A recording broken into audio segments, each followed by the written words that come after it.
effective in blocking seizures, and that there is strong support for further investigation into the utility of CBD in human epilepsy. The subsequent 1999 Institute of Medicine report was less enthusiastic, saying the solid scientific evidence still isn't there yet, and it was unlikely to be a fruitful area for drug research. Well, I'm not waiting for the FDA approval to come through.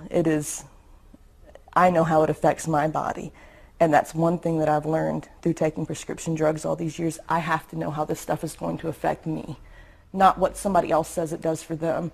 Not only has it completely stopped her seizures, but she says something in the plant works for her anxiety, depression, and insomnia too. So she sees the scientifically undesirable cornucopia of substances in the plant as a benefit, not a detriment. The fact is it works. It works better than anything I've ever tried, any pill I've ever taken. The cannabinoids have multiple actions. It's not just on pain, or in her case maybe anti-epileptic action, but for many people, they have a sedative and anti-anxiety effect and so forth. I'm a cancer doctor, and I often suggest to my patients that they consider marijuana for their loss of appetite, nausea, pain, depression, and insomnia. It's one medicine they could use instead of 5. Critics of medical marijuana are highly skeptical of claims it can treat just about everything. How is it possible that one plant has the potential to treat so many different ailments? Intriguing answers started appearing in the early 90s when researchers pinpointed receptors in the brain and the body that bind with the cannabinoids. Receptors can be described as locks on the surface of a cell, and when the correct key binds with the correct lock or receptor, it opens the door and delivers messages. Sometimes the message is that the body is feeling pain. Other times the message may be that there's an invader and the immune system must attack.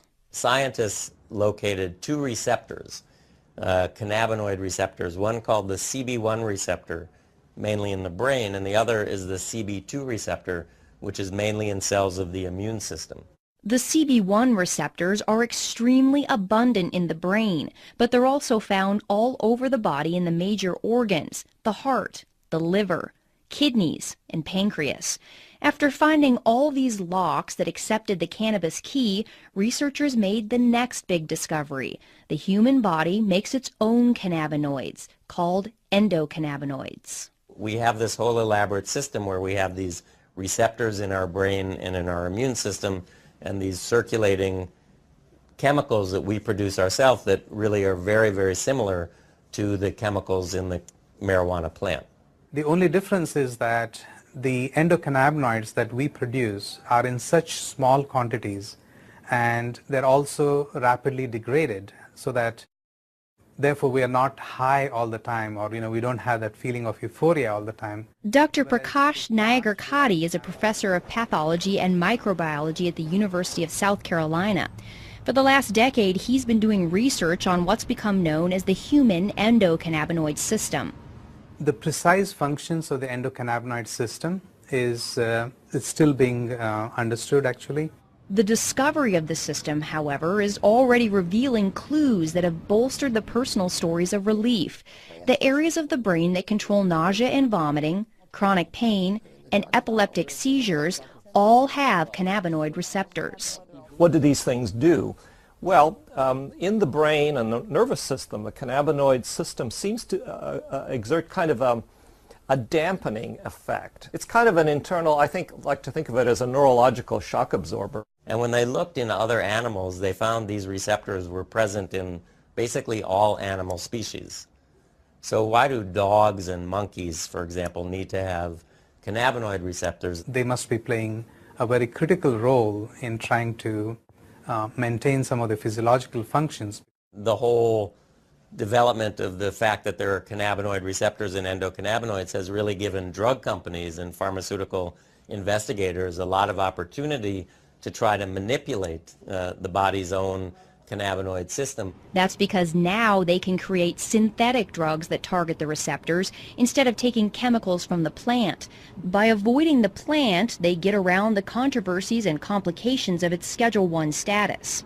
A search of the U.S. patent database reveals numerous large pharmaceutical companies have filed recent patents claiming their cannabinoid receptor drug has the potential to treat almost everything: multiple sclerosis, Alzheimer's, Parkinson's, rheumatoid arthritis, Tourette's, epilepsy, heart disease, obesity, various mental illnesses, and the holy grail of medicine, a cancer cure. We feel that these cannabinoids give us an opportunity to study their functions, and see how we can exploit them, how we can manipulate these cannabinoids and the receptors to find cures for a large number of diseases currently in which there is particularly no cure. As an immunologist, Dr. Niagara Kadi and his researchers at the University of South Carolina are exploring the impact cannabinoids and the CB2 receptors have on the human immune system. Both U.S. reports on marijuana found the cannabinoids do suppress the immune system, and previously this was seen as a concern. But Dr. Niagara Kadi believes tamping down the immune system could be a good thing.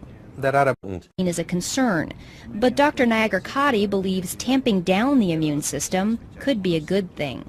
There are about 80 different autoimmune diseases, and basically autoimmune diseases are triggered by your immune system going haywire, getting hyperactivated and destroying certain cells and certain tissues. In multiple sclerosis, for example, the immune system suddenly begins attacking the brain and the spinal cord. Rheumatoid arthritis and lupus are similar diseases caused by the chronic inflammation associated with an immune system gone amok. The cannabinoids dampen down response to bacteria or foreign agents or injury to tissues. A lot of scientists and researchers are interested in those properties of the cannabinoids, in trying to see how we can suppress the immune response in autoimmune disease conditions. For Dr. Niagara Kadi, the research has gone far beyond treating inflammatory problems. He's narrowing in on the potential of cannabinoids to kill immune cells that have mutated and become cancerous. Once they become cancerous, they no longer die a normal cell death. Instead, they begin growing and spreading uncontrollably.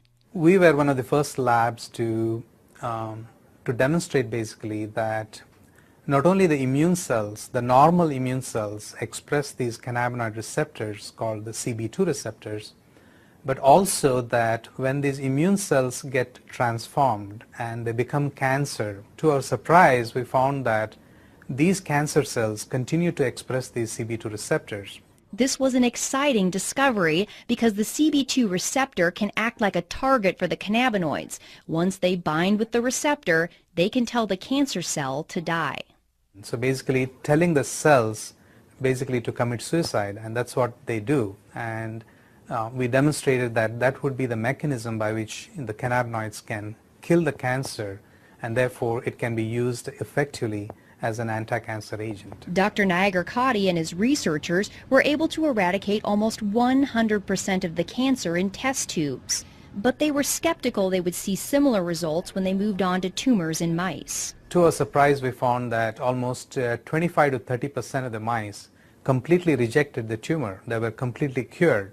And in addition, we found that the remaining mice also, there was a significant reduction in the volume or the size of the tumors as well. The lab results have been so promising that Dr. Niagara Kadi is beginning clinical trials with leukemia patients. There's no doubt in his mind that the cannabinoids, either from the plant or lab created, will play a major role in medicine in the future. I feel that in the next 5 or 10 years there is going to be exponential growth in cannabinoid research. It's an area where both the critics and the advocates agree. Scientists are now well on their way to developing medicines based on the cannabinoids. It begs the question, however, will modern medicine eventually make the marijuana plant obsolete? No, it will not. In fact, it will only enhance it. Okay, because now it's more proof that the plant really does work. Okay, and instead of spending $600 a month on buying the pharmaceutical drug, I can grow my own plants. I don't want them to ever take the choice away, because I don't know how long it's going to be before they really find out exactly what is working for me or for others. And right now, having the raw plant available is the best solution because you have all of it there. You don't have just what they've isolated, just what they've decided is important now. Let's keep it in the corridors of science. Let's keep it in the FDA. Let's do what needs to be done, which is careful, longitudinal, placebo-controlled, crossover, head-to-head studies, and see where it falls out. But let's deliver what's really medicine. That is the individual cannabinoids. They may come across some things that are better than herbal marijuana for one thing or another, and good luck to them. I'd love that. But I never want to see compromised the capacity of people to use herbal marijuana, whether it's because the drug that they've come up with is much more expensive, or it doesn't do as well, or whatever the reason. That people should always have herbal marijuana available to them without any constraints from the law. Patients say for now the question is irrelevant.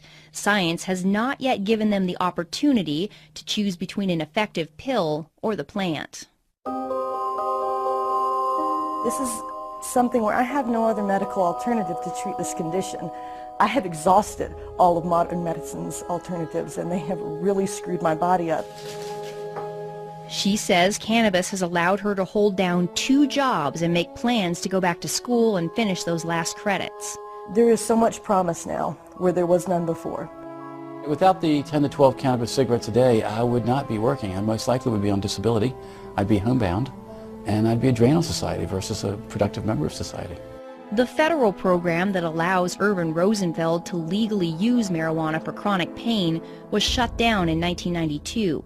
Today, he's one of a few living patients who were grandfathered in and still receive marijuana every month, courtesy of the U.S. taxpayer. Point Hatfield believes he will never gain back the muscle he lost during his cancer fight, but he got his life back. And he thinks people should not underestimate this plant just because it doesn't come with a prescription. It's medicine. It's medicine just like